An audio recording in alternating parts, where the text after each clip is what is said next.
Today's session is on ICT, Information and We Communication. cannot hear you, Siddharth.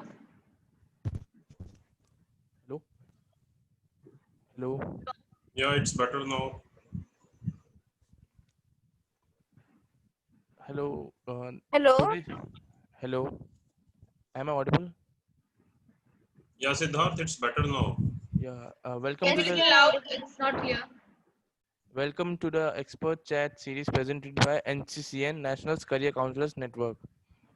These series are an outcome of various queries received from students and parents to have insights on individual careers.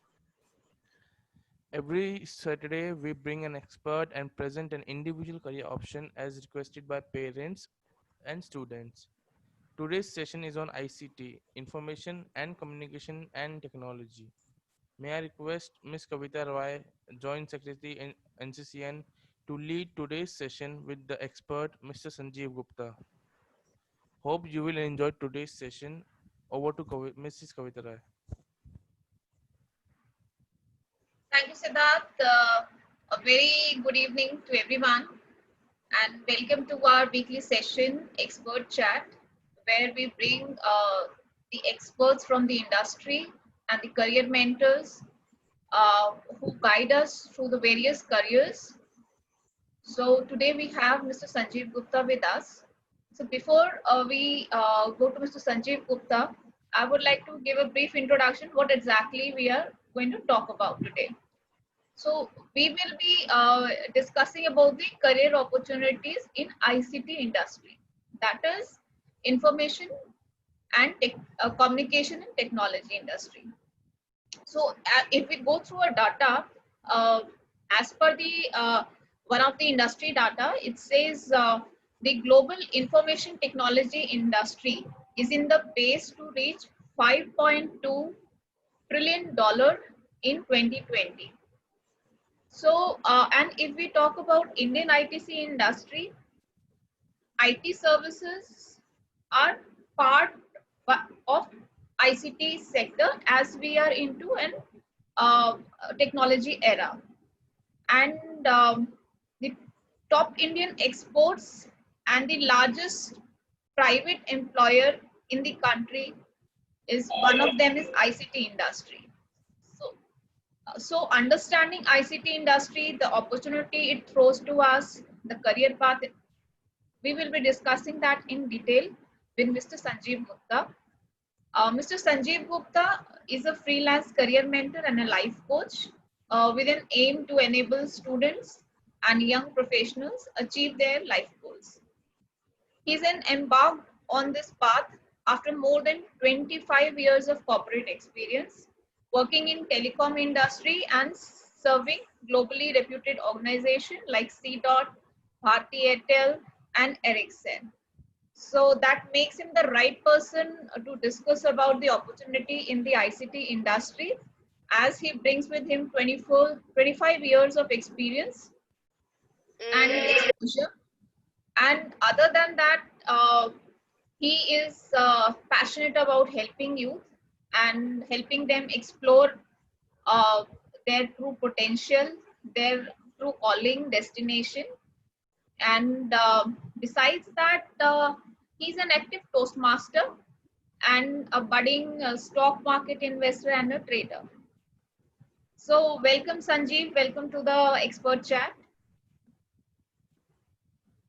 Thank you. Thank you so much, Kavita, for such a wonderful introduction.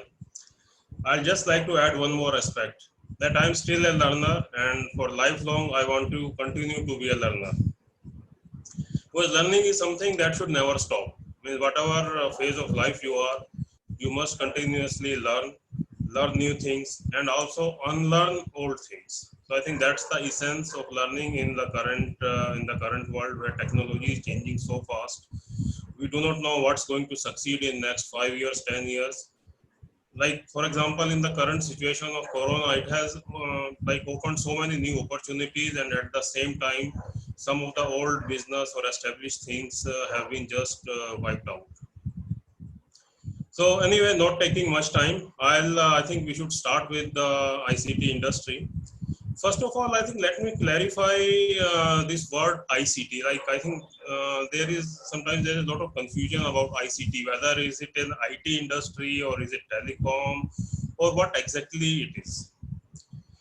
So maybe let me take you around 2 decades back. I know some of you were kids at that time, but around like after Y2K or 2000, IT industry and telecom industry used to be two separate verticals. IT was focused more towards, like say, data processing in the closed doors in a server room kind of an environment. So where it was restricted, means access was restricted. Okay. And similarly, telecom was a separate vertical altogether, focusing especially on the voice calls. So voice was the prime driver, and telecom industry used to work on what we call a customized hardware. Okay, there was no common hardware between these two industries, so it was primarily seen as a hardware industry. So customized hardware working purely on voice. But now what has happened is, with the advent of internet, now the whole industry has opened up. Now everyone wants to access everything online. There is nothing which can be done remotely, or in fact expectation is that everything should be available online. Now even talking of IT applications, they have to be online. So nobody wants that he has to go to a particular center or area and then work on some IT apps. Everything is required to be available on internet in the form of apps. Similarly, for the telecom sector, voice is no more a priority. It's data everywhere. Everything has to be on data. Now, it's data usage in India has almost exceeded the voice usage. So now what has happened with this is there has been amalgamation of industries. So voice is getting replaced by data. Similarly, all the IT apps are supposed to be available online. So what it has created is an integration of both the industries, which is IT and telecom, and given rise to this ICT, as we call it, information and communication technology industry. So that's the new norm. So this terminology has come up maybe in the last 7 to 8 years. And as of now also, means there are some traditional IT industries, but then they are also trying to get into telecom, and similarly the traditional telecom industries are also trying to get into the IT space. So almost everyone is trying to do everything. So that's what the scenario right now is. Hence we call it ICT industry, information and technology. Now if we go forward, I think first of all, sorry, anything Kavita you want to mention? I just wanted to say that for the people who are new to term ICT, very well explained by you. So please take it forward. Yeah. So I think next we just want to go a little deep into the ICT industry, understand what are its various components, and then we'll discuss about the job opportunities. Now taking an example, let's take this example right from this Zoom call we are doing, okay? Now we all are connected through this Zoom call. So all of us are connected through some either a laptop or a PC or some smartphone, some device. Okay, now let's call this device, call it a device. This is a hardware. Now on top of this hardware, there is we are using some software, like either we have downloaded Zoom or we are using the web version. Okay, now that's the software part that is enabling us to connect to this application. And then comes the network part. What is it that we are what is it that is binding us all together?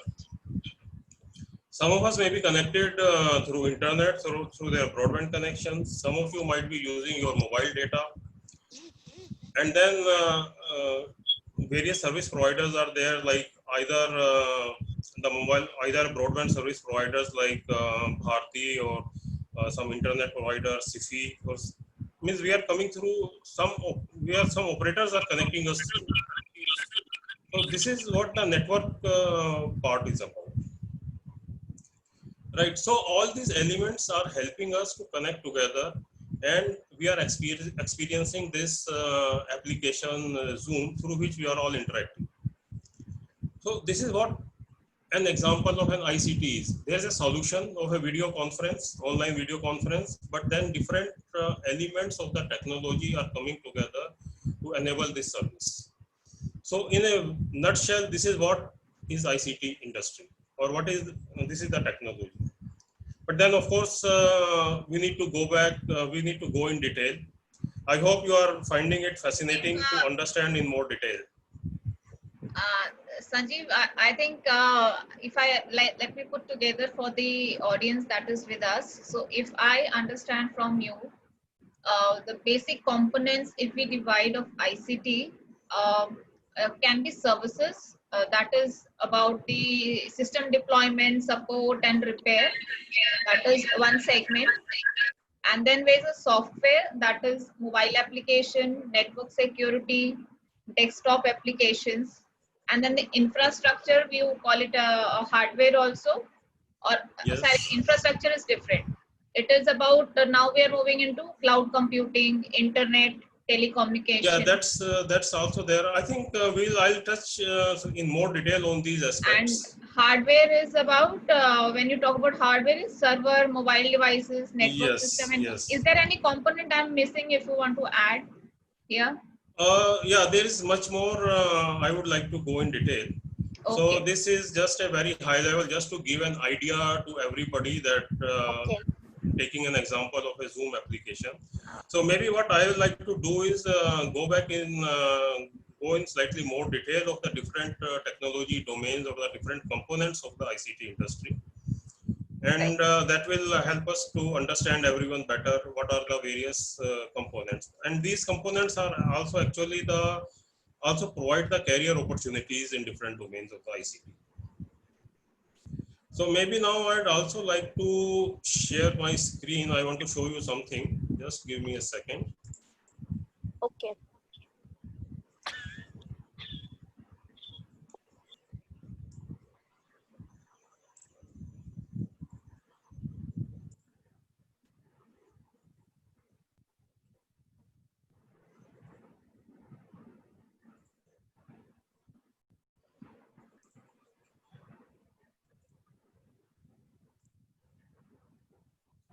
So I hope everyone can see my screen. Yes, Okay, sir. good. So what I have just tried to put on the screen is different aspects of the industry. On one hand, you see some applications like Facebook, Twitter, YouTube, all that.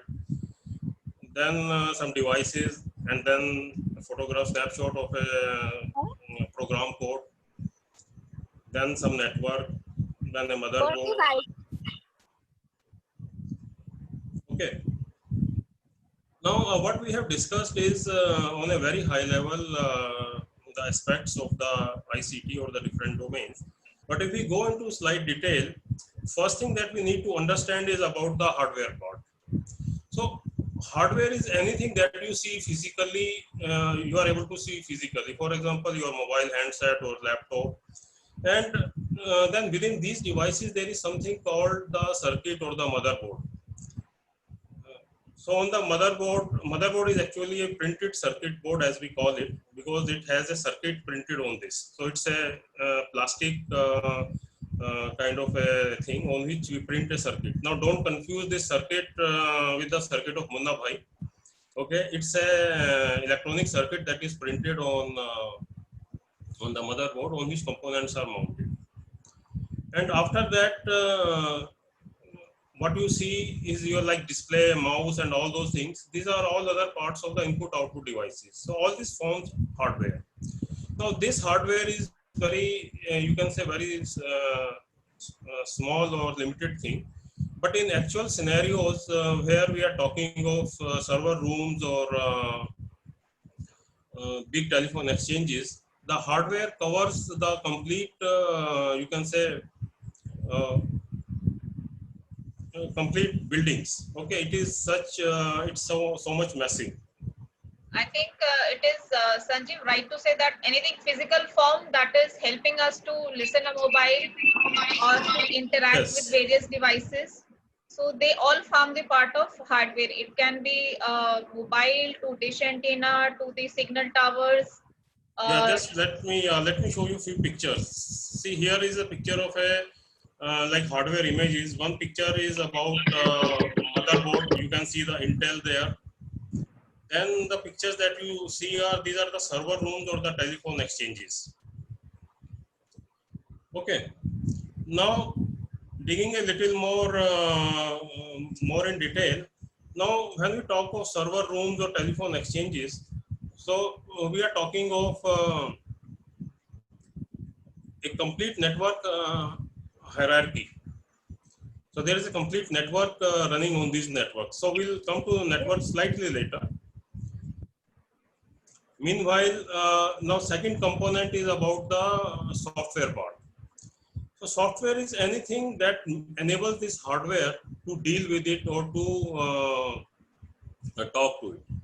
So now there are various types of softwares. One is like applications, as we see, like Zoom or Facebook, and whatever applications you use on your smartphones or laptops, PCs.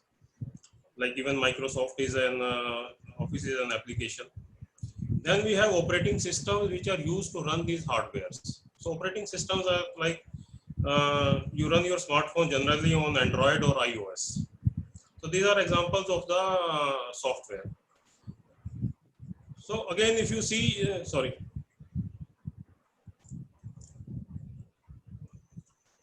So again, software is basically long codes which a software engineer has written to write on those applications or design those applications. So software forms another important aspect. Now there can be different types of software, like we use it for gaming, or we can use it for any kind of a financial software. And there are numerous languages like C, Java, Python, which are used to write these softwares. So these softwares are basically you can call as the brain or the nervous system, which run all the hardware and sense the inputs and produce the desired result. So I hope I am not going too fast. it's fine. I think there will be question with regard to career coming up. First we go through this, then we'll discuss Yeah, the. I think we'll take the Q&A slightly. Means we can take it all together. But it's important to understand all the components, because all the career opportunities or everything comes from there. If we understand all the components of the ICT, then only we can really understand and appreciate what all we have to do. Another important aspect is the databases. Like in this Zoom call, all of us are connected. Now, data about us, if you have registered, has to be stored somewhere. Now, it's a very small database, but in actual real life, databases deal with the huge databases in millions. Like, for example, you have to deal with millions of subscribers for an cellular operator, or we talk of insurance or banking applications where there are millions of customers, and the database for all those customers needs to be stored. So the system has to be very robust and dependable so that the data can be stored, updated, retrieved, or presented. And then there are certain applications which are related to financial sector like stock markets or exchange, where money is very critical. Even a slight error in money, even means we don't have to talk of stock exchanges. Even let's take example of a prepaid subscriber, like you recharge your phone, and let's assume some error happens and your mobile doesn't show the right amount. What happens to you? You are just fretting to the calling the customer care and shouting at the top of your voice, what happened to my data, or what happened to my recharge? So that's the importance of having a very robust database. Any error creeping in can create havoc with the subscribers' data. I'd like to touch upon one more important topic. Like so far, we are talking of a traditional databases. For these applications, we use like Sybase, Oracle, or things like that. But then there is another thing which we are facing right now or experiencing is about big data. Now it's about databases which runs into trillions of data bytes. If I have to give you an example, like if you shop on Amazon or Flipkart, they will know everything about your past history, your preferences, what product you have bought. Then you will be shown ads related to that. So they are storing the data of millions and millions of customers worldwide. Now storing such a huge database requires a different kind of approach, which we normally now call as big data. So there are systems like Hadoop, which are used to process or maintain such kind of a databases. And data analytics is another related application of the related field that comes up along with the say analyzing the data. So right as on date, data analytics has come up another field in itself, where career opportunities can be found. I see a lot of people raising their hands. So maybe do we need to take some questions or shall we reserve them Yes, towards the I have end? received a question, Sanjeev. You have talked about all the components that are involved in ICT. So Yeah. there's a question from Amit. He's asking, what are the various career options available to anyone entering this industry? Okay, I think we'll just, Amit, I'll request to just hold on for a few more minutes because there are a few more components I need to cover. Because then there will be more questions and then all the career opportunities that we have, we'll address it in one shot. I hope that's okay. I think that's fine. You complete the components, then we'll come to the kind of careers that are Okay. opportunities are there. Next Okay. component is, as I just indicated, is the networks part or the service providers. Like we are all connected through an ISP or we are probably using a mobile broadband. So there are operators like Bharti or Jio or ISP operators like SIFI. Then many of these operators also develop as mobile operators as well as ISP operators. So this is the network part that connects us all together through different mechanisms. So there can be mobile networks, there can be ISP. ISP is Internet Service Providers Network. So these are the networks which connect us as an individual and then connect us towards to the, you can say the internet domain, or if we talk of mobile, they connect us to the other subscribers in any other part of the world. I'll slightly like to show you the architecture part just to show how complicated or how big the networks can be.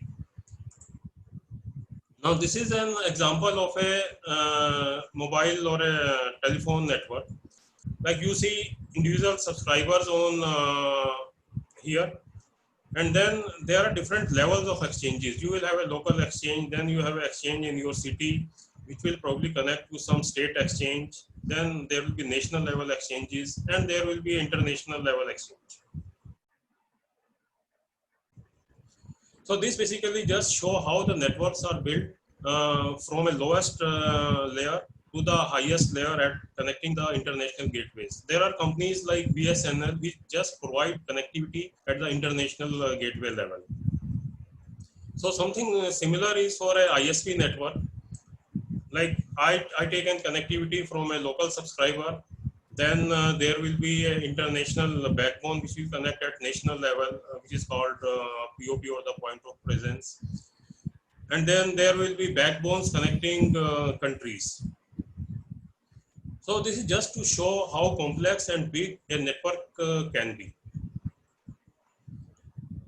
So now moving forward, other than networks, there is one more important component that is very, very critical nowadays. That is about security. And along with security, we have the services of like forensics. So security can be in two terms. One is we talk about the network security or the different network components, and another one is about the from the data subscriber perspective. Means how do we feel of our data, means in terms of WhatsApp messages or chats, is gets stolen or hacked by somebody else? Obviously we don't want, Okay. right? And similar is about the network. So security systems are like a guard. Means if you compare it, a guard sitting outside a building. So a guard has to ensure that whosoever comes in and goes, he's properly screened. He checks them, what is going in, who is going in, who is going out, what he's taking in, what he's taking out. And then, God forbid, if something happens, so there has to be some reporting to the higher authorities. Like for example, it could be police, where they have to report that some incidents has occurred and which needs to be investigated. So similarly, in this case, there is a forensics. Can you put your questions slightly later? I think somebody is trying to ask something.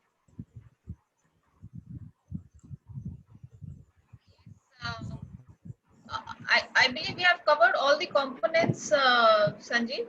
If you can just, just quickly just name them briefly. Okay, then let me go a bit fast. So security and forensics is about ensuring that the networks and our personal databases are secure. And in case of any incident happens, they are reported and there are provisions to find out and rectify what has gone wrong. Next, I actually want to take one more important concept is about new age technologies like AI, that is artificial intelligence, robotics, machine learning, and IoT. I feel this is something very, very critical because all the technologies today are integrating into producing products and services which are common across technologies, and this is something which are the new age technologies. So ICT is also part of all this, and along with the ICT, there are other technology domains which involve say mechanical or mechatronics, or even AI even talks of psychology and biology. We have to integrate everything. So just to quickly understand some examples, like means if you have seen movies like Transformers or Terminator, there we see robots, okay, doing anything. But in the current age, you see applications like AI and ML applications, which are like bots. You have heard of Alexa and Siri. Then you have self-driving cars. Then ride-sharing apps like Ola and Uber. So these are all technologies that are all the applications that have come as a result of this all AI, machine learning, robotics. And there's IoT. When we talk of smart cities and trying to control devices remotely, and that's what these technologies IoT talk about. So maybe I'll just close here and show you a summary of what we have, what are the different technology domains. So basically, this is the technology domains that we talk of and where we can all work. So with that, I think I'd like to move on to the other part regarding career options. Maybe we can take some questions, Kavita. So I think first let's sum up the whole thing you have mentioned right now. ICT has multiple domains that are involved in ICT industry, as explained by Sanjeev, and rightly is put over here all them together. It has hardware, software and application, database management and analytics, IT and telecom network management, IT security and forensic, artificial intelligence, machine learning, robotics, and Internet of Things. I think most of the technological things are taken care of it, and it is just not, if I see, just not limited to just engineering. It is far beyond engineering in the ICT industry. So we'll come to you with that in detail. Yes, you want to take it further, Sanjeev, now? Yeah, or maybe meanwhile, if there are some questions that have come up, because I was seeing a lot now of hands. You have covered all the domains. I would like you, if you can really question Amit's question, that are various career options available in ICT industry. Okay. Now let's talking of the career options. See, you can enter the industry, like these are the domains we talked about, and actually you can work in any of those domains. Okay.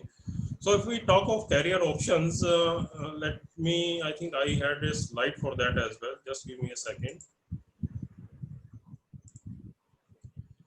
Yeah. So on this slide, basically what I have put up is what are the different levels or the different ways in which you can enter the industry. So broadly, there are two scenarios. Like one is the technical domains you can enter. When we say technical domains, like you can be working in say operations, or you can be working in projects, or you can be working in research and development. Okay. And as for the entry, normally you will enter at a engineer level in the industry. If you are talking of technology domains, and entering at the engineer level, you can enter any of the fields. Means these are the broad criteria I have defined. Okay, there can be much more depending on whether it's a hardware vendor or a software vendor. So designations can be just accordingly. So you can be a software engineer, you can just be an engineer or a project engineer. So that designations doesn't matter that much. So it's like a matrix. Basically, you have to see what level you are entering, what functional domain you are entering. Then, as per the technology domain, what kind of a technology area you are entering.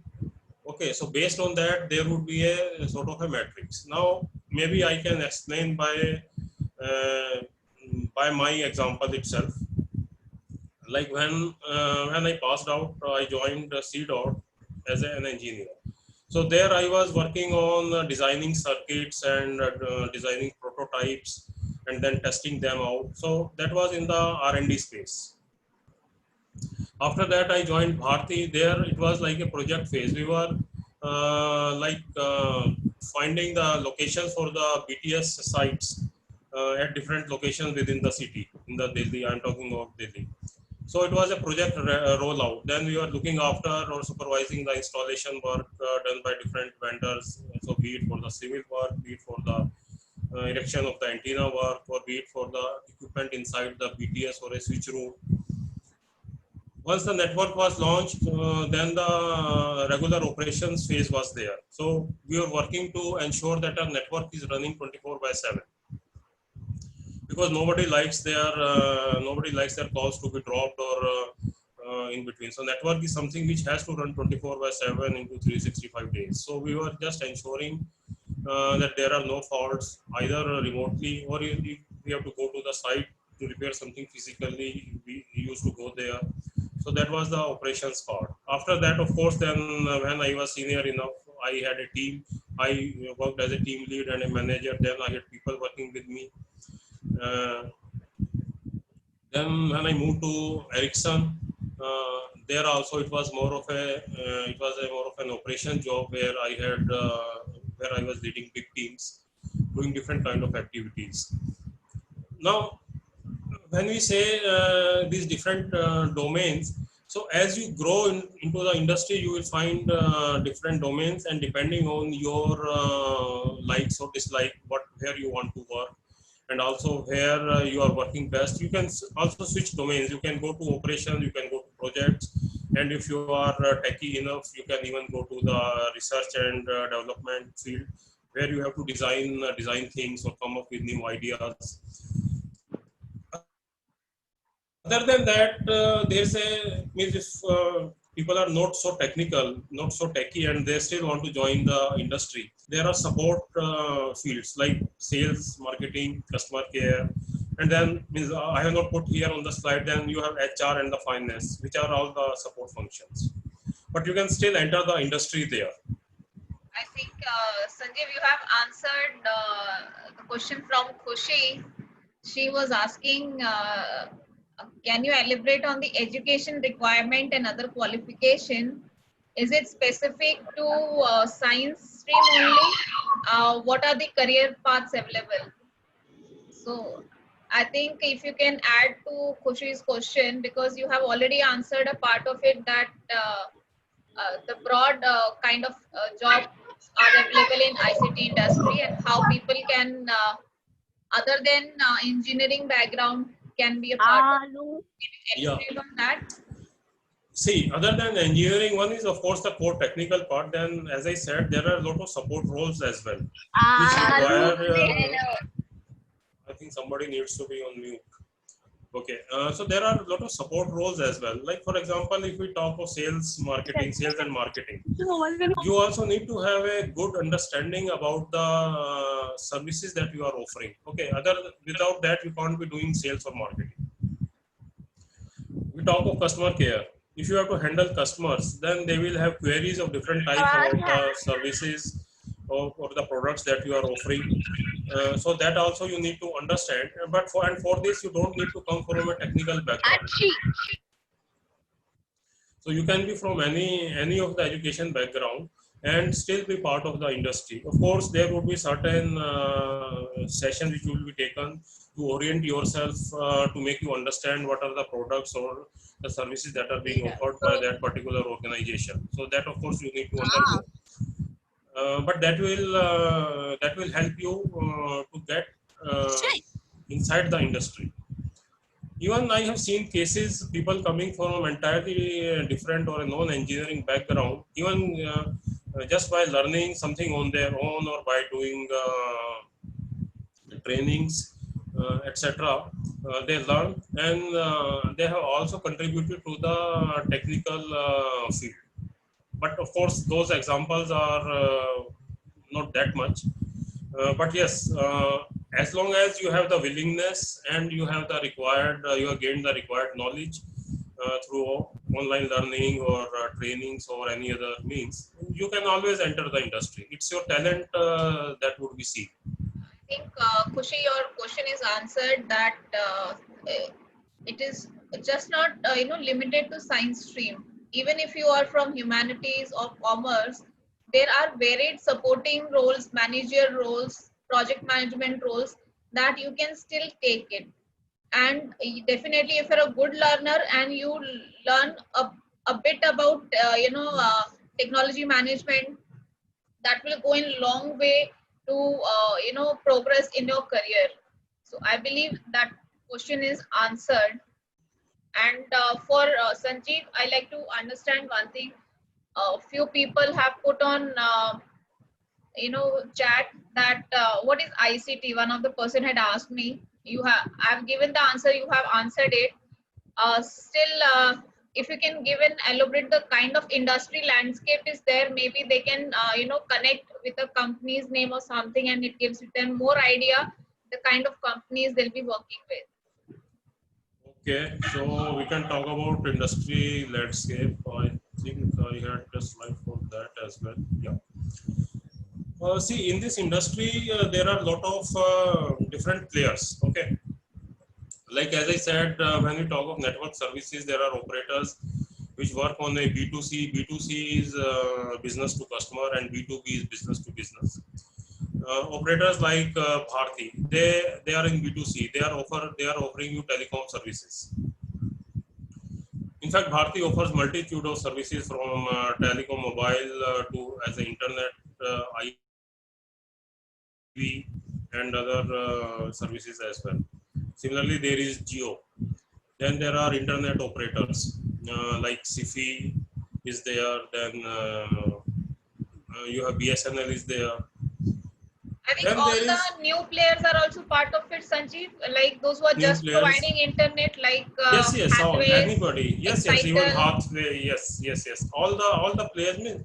See, as you said, there is a space, means there is service that you have to provide. So it can be big player, small player working at a state level or a national level, or there are some players like at a global level, like for example Vodafone, etc. These are the global companies.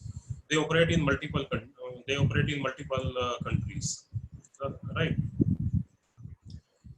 Then there is another set of players which are traditionally hardware players, or as we call them, equipment manufacturers. Like one which I used to work for, that was Ericsson. So you have very kinds of Ericsson, Nokia, Huawei, and then if we talk of IT space, then there are IBM. You have Wipro. So they traditionally then come under software applications. Actually, the distinction between hardware and software now is not that much. Like if I talk of like Ericsson, they used to provide hardware as well as software services. Similarly, if I talk of IT companies which are say on the software side, primarily on the software side, like IBM, so they provide software but also deal with the hardware. They provide hardware as well. There are some pure play companies like TCS, Wipro, Infosys, which are purely into software development.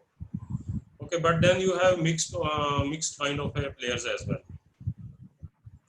Then another thing that we players are infrastructure providers. Now there can be multiple types of infrastructure providers. One is like who do the passive infrastructure, like tower companies, like we have Indus Tower or we have American towers now coming into India.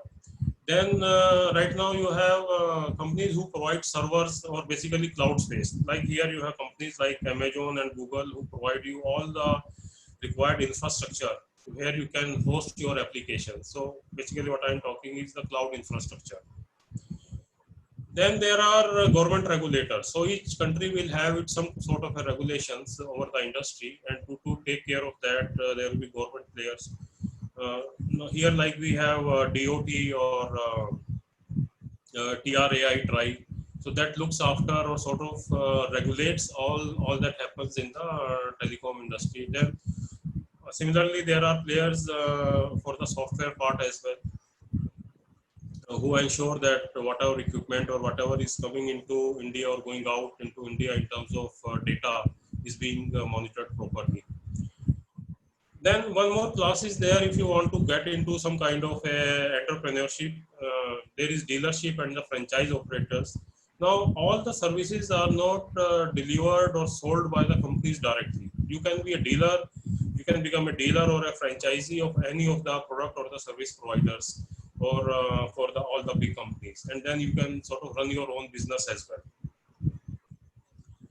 So these are the different players in the industry, which where you can find job opportunities. So are there any more questions around this? So I can take. We have a question about from Yamna Tantia, Yaman Tatia, and he's asking, what is the future of ICT sector? If you can. Okay. Now if we talk of the future, see, first of all, let's understand this technology is now ingrained into our lives today. Okay. And going forward, it will remain there. Means we cannot.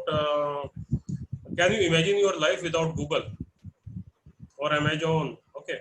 Or can you imagine your life without a smartphone always by the side of you?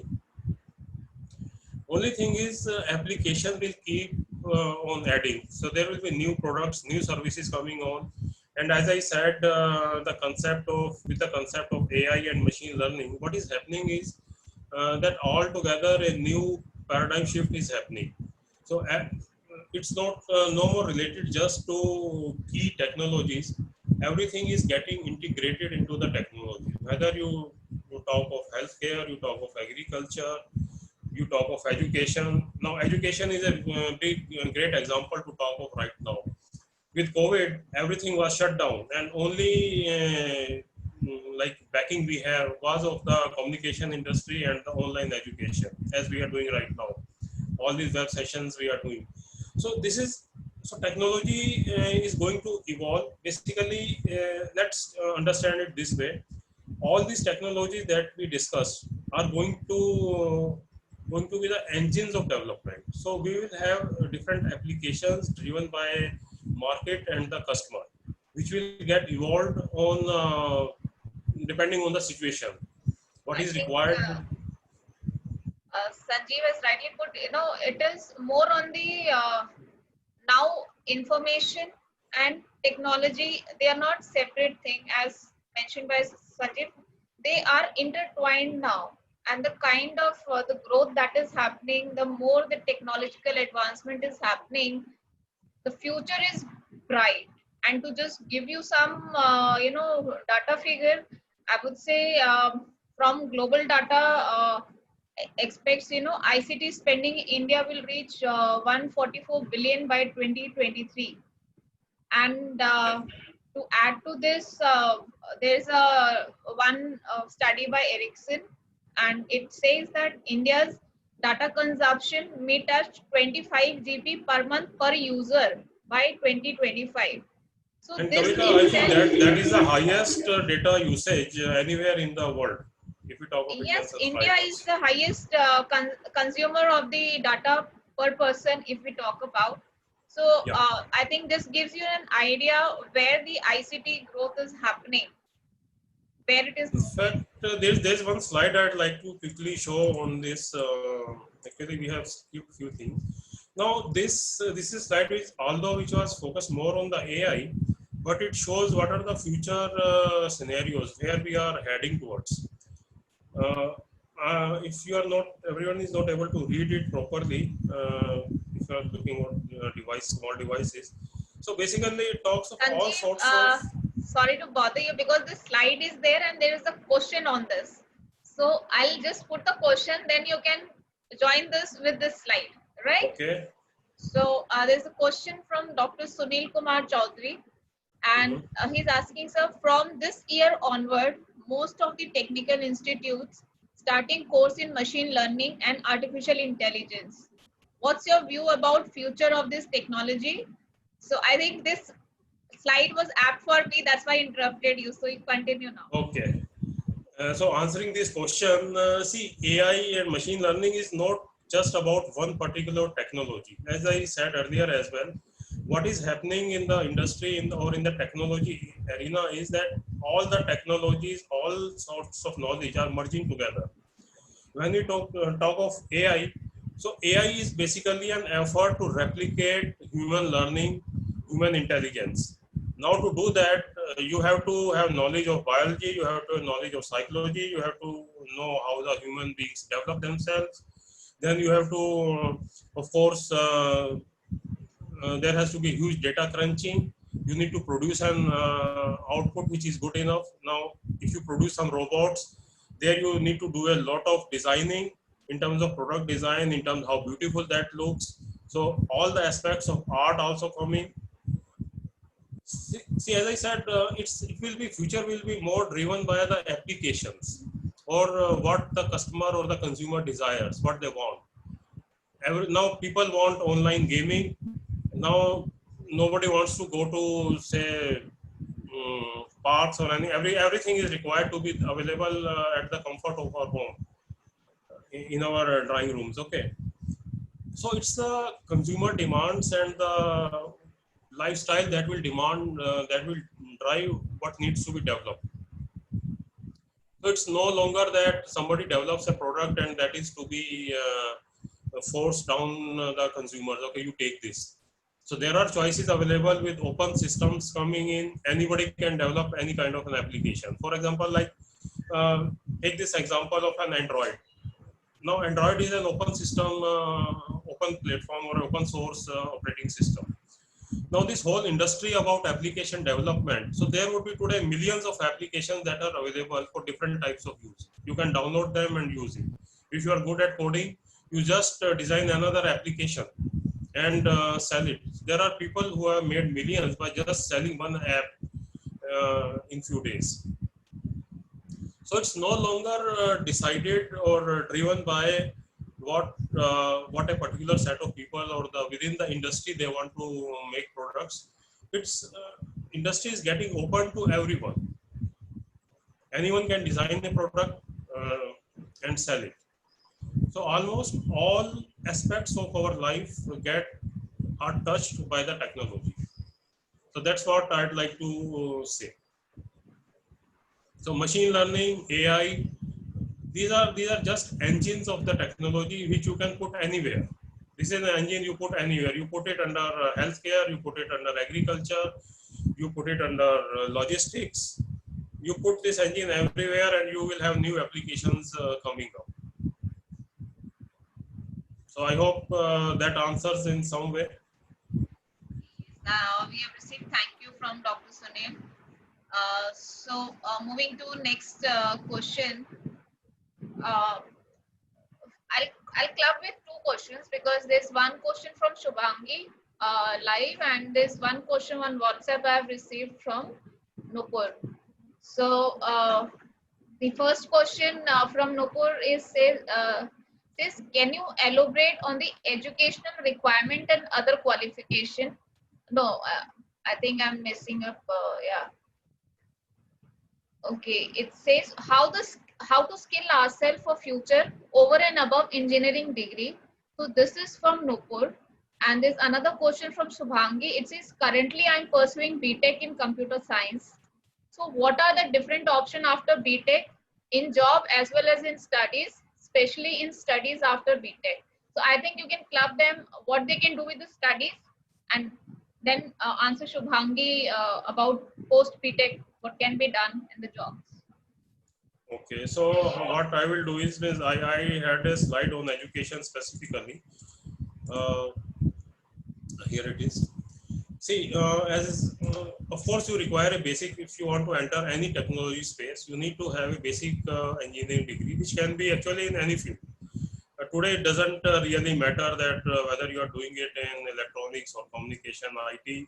Ultimately, all the domains are going to get merged somewhere, or they get utilized in some technology areas.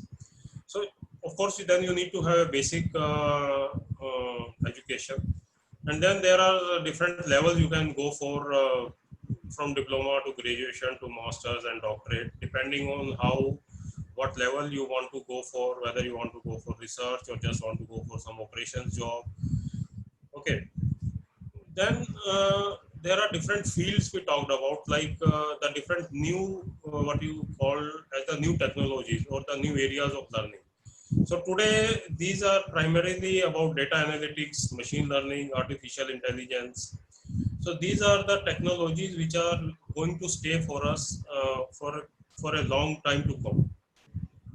So apart from basic education, it will be a good idea if you equip yourself with these technologies. Now there is another aspect is about certifications. As I think we have discussed in some other webinars as well, basic education everybody has, and now no longer companies no longer look at your basic education. They really want to see how much talented or how much skill you have. Now, in order to prove your skill, there are two ways. Either you do industry certifications like the CDP, CCNA, PNP, etc. So these are like, you have to name, these are certified data professionals, Cisco certified network professionals, Microsoft Technology Associate, project management, Oracle certified professionals. So there are a lot of industry certifications which come from the experts in the industry who are producing those technologies. So those certifications are of much more importance over and above your basic engineering degree, if you really want to enter a good company. And then of course you have to have good soft skills in terms of communication, empathy, and all those business acumen, leadership. Now coming to second part of the question, like what is it that I need to do for future? So once you are out of your college, so there are different ways to acquire these skills. And today, most widely being used or most best is you go and do your online education. There are sites like EDX, okay, where you can find so many courses. There are Coursera. So there are at least 4 to 5 sites which are run by global universities. You find any course there online, do it, get certified, take some technical certifications from the industry itself. So that is what that will add to your skills. One more thing that you can do is try to do trainings or the internships with good companies, even if you have to do it without any salary, because most important aspect is your inherent talent that is seen by the industry. So forget about your basic education degrees. It has to be something relevant in the area of your choice. If you are able to show some talent there, that I have done something, maybe you have designed a small lab, done a small project with somebody. So that will go a long way in setting your credentials. Shubhangi, your answer is answered that apart from academic, uh, now the world is moving to competency based. As Sanjeev has mentioned, you can go for some certifications or online courses to enhance your ability and your profile. And definitely, it again depends on the kind of interest you have. And basically, information technology, ICT industry is the key drivers that are changing, as mentioned by Sanjeev, is big data, cloud computing, automation, IoT, and cybercrime and cyber security. So these are the things that are the driving force. So you have to decide, you know, what is you want to do it. There are multiple paths. You have to decide what is good for me rather than what is good for somebody else. Somebody else must be doing wonderfully well. So with that, if you still stay with us, we will be taking up this question, how to approach in deciding your subject or your career. So I'll keep that question on park for some time because of the time constraint. We have to go quick, Sanjeev. So the next Yeah. question I'll ask you about the skills needed, because that's a very important thing first to understand the kind of skills that are needed. I think I'll take this in terms of the basic abilities. Like for different kind of domains or different jobs, you need different skill set, and there has to be some inherent abilities within you. Now talking of technology domains, like it's true for all the technology domains, not necessarily ICT only. It means if you want to go for any technology kind of a career, you need to have these kind of skills, which in terms of psychology we define as the basic abilities, like logical reasoning, abstract thinking, numerical ability, observation, visualization, and of course scientific and technical temperament. Now these are the basic abilities that one needs to possess. Now other than that, for example, means it's not that this is the most means if you don't have these abilities you won't be able to go into technical. But then the point is that if you have these abilities, that means that you are inherently capable, or you have at least some inclination towards technology, and you have developed some of these abilities. Without this, it could be that you will have to develop it further. You have to work more on your abilities towards a particular domain to get into technology kind of a thing. I think Does that answer, or we are expecting something I more? think this is answered very nicely with regard to the ICT industry. And if you ask me about the kind of skills the employers look for, there was a research carried out, uh, with the employers to find out the kind of capabilities they seek in their employees. And the 93% of employers agreed that a candidate should have think critically, communicate clearly, and solve complex problems. That is problem solving skills. These are more Complex important than problems, yeah, your sure. degrees which are there. So these will be judged. So please do make a note that just an academic thing, yes, it is needed. It is a basic step to take forward. And for a technical thing, the basic abilities that are put by Sanjeev very nicely put in to understand it. Apart from that, uh, critical thinking, communication, and problem solving. These are the key skills that any employer looks for, and it is the study that has been done. With that, Sanjeev, I have a last question that is from Satinder, and she is asking that uh, you know how do you okay. So she wants to understand that how do we understand what are our abilities and how to select our career path. Okay, now see there are different ways. Means of course, we'll say that you have to study yourself, do some kind of a self introspection, or basically try to find out what you have been good at. But there's one more way we can, like we as career mentors can help you. So there is something called psychometric tests we make use of. Is you can try to find out on the web as such.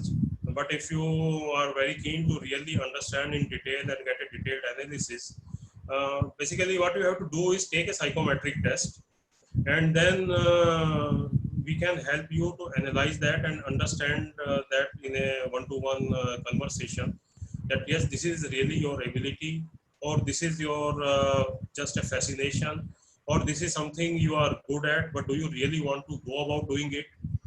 So I'll say it's a combination of a psychometric test and a face-to-face discussion with any of the counselors uh, you want to get along with.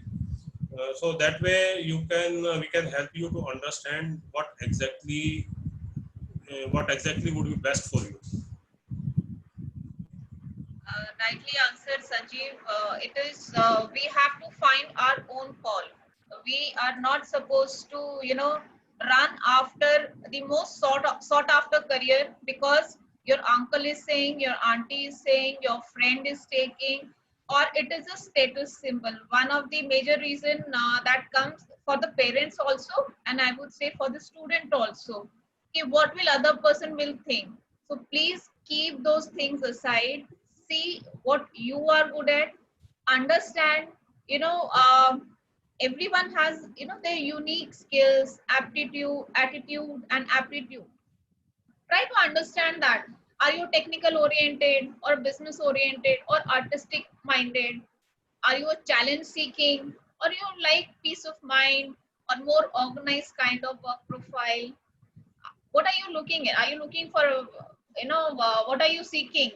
Uh, are you ready to work hard, no working hours or something? Your values, work values which are there, all these things help you to understand the best career that best fits you. And the best person are the professional people who are, and it's good to take the advice. We take the advice from professionals for everything, for our health, for insurance. If you want to invest in stock, we take the help. Why not? It's such a big decision for you to take. This decision is going to affect next 40 years of your life. So take the help of the experts who are, trained in psychometric assessment, in understanding you and helping you to take the decision. Ultimately, it's your decision. It is not even their decision. They help you, they facilitate you, they help you to see the things in a clearer way, in a better way. And Kavita, I'd just like to add one more thing to what you said. Means, of course, the industry landscape is changing, the job landscape is changing. The jobs which were like good maybe 5 years, 10 years earlier, maybe no longer will be existing. So one thing that you need to do is you have to learn how to learn. Okay, and you have to learn fast, as well as you have to unlearn fast. I'm quote unquote unlearn fast as well. Old things you have to unlearn, new things you have to learn. And the faster you are able to do it, faster you will be able to adapt to the new technology or the changes that are happening in the industry. And you no longer need to stick to old idols. So industry is going to change really fast, and that's what we have seen. With one small coronavirus, the whole industry landscape has changed like anything.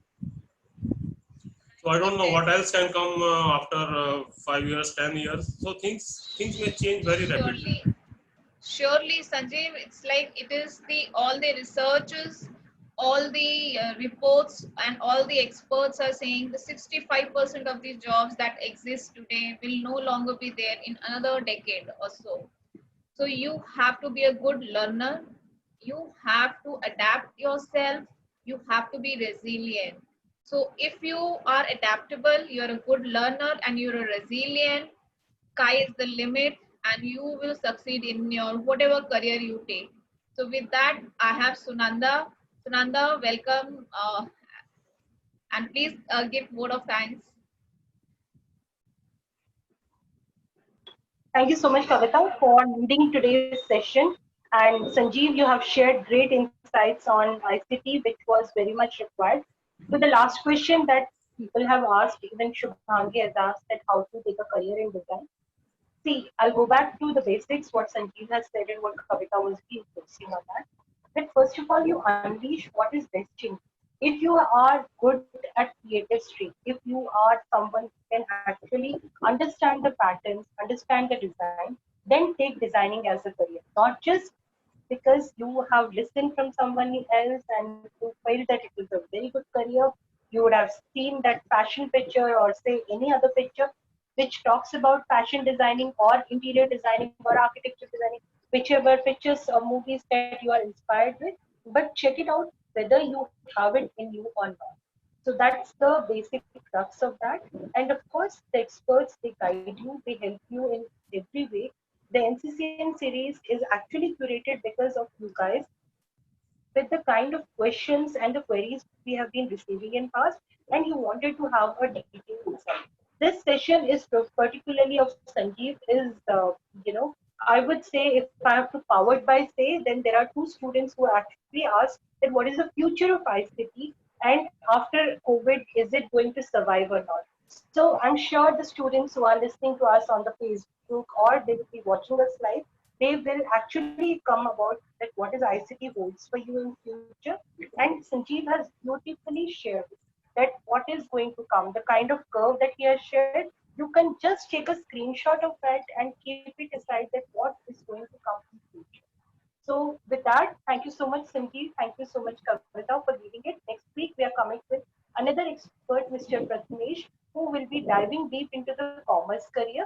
And after that, we will be coming with someone else who will be taking you into the cyber security. Shubhangi, you are referring to technical designing. Yes, technical designing is one of the emerging career, and how you can find it out is in case if you have a particular skill of abstract reasoning or if you have that kind of competency, then this technical designing would fit. Because that is something where you have to put the different patterns putting up together. So this is one skill that is required, and also you should be well versed in playing with certain softwares, like it could be AutoCAD, it could be anything that has to do with the technical designing. You should manage on that. If you're good in that, you love that, then this is the career that you should do. But still, as Kavita and Sanjeev has already said, please ensure that you go to a professional and ensure that you are getting a proper knowledge about yourself. And while picking a professional for giving you a reference or do a career mentoring, look at the background of the person, from which field the person has come. Is he really a good person to actually help? If you are going to a psychologist for a medical career, then you are doing the wrong thing. If you're going to a medical person with a counseling background or a career counseling background, that could help. And if you need any one of us to help you can reach up to us from National Career Counselors Network, india.org and skin.india.org. You can pick your career mentor and you can go with that. All the LinkedIn profiles are linked with it, and you can see that who is the right expert for you. I hope that justifies the answer. And with this, we conclude today's session. This was the episode 3 of Expert Chat, which was with Mr. Sanjeev Gupta, who is a career coach and he is having 2 decades of experience in the companies where the information communication and technology were the main part. Of course, he's an expert in that. And with this, myself and Kavita are signing off for this week. Until then, stay safe.